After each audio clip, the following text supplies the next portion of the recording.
आप सभी को मौनी अमावस्या की बहुत बहुत शुभकामनाएं।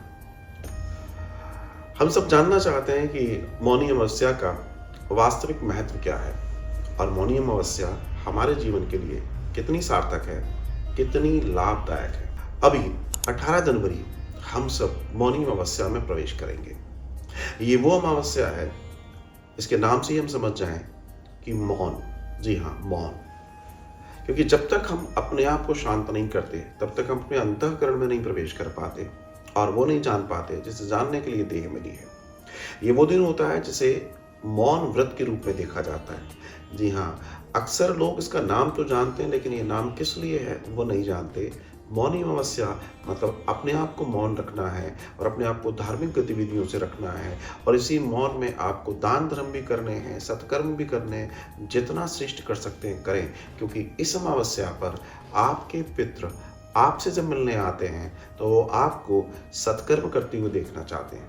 अगर आप मौनी अमावस्या जैसे पवित्र दिवस में दिव्य कार्य कर रहे हैं, मौन व्रत भी कर रहे हैं, तिल का, गुड़ का, घी का, अन्न का, खिचड़ी का, वस्त्र का, कंबल का आदि इत्यादि का दान आदि इत्यादि भी कर रहे हैं, तो आप सच जानिए ये पूरा का पूरा आशीर्वाद आपको अपने पितरों से प्राप्त होता है। और ये अमावस्या पितरों को बहुत बहुत बहुत भाती है, जो कि विशेष आशीर्वाद देकर आपको जाते हैं।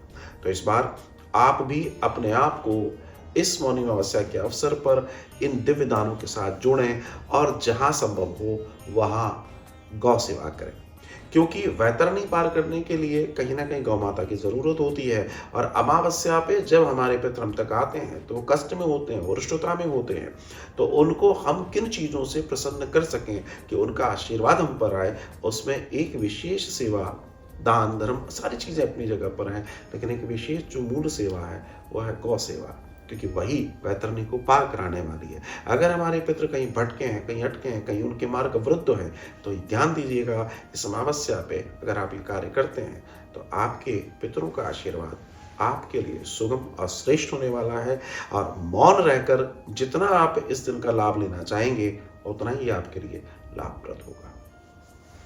श्री राधे।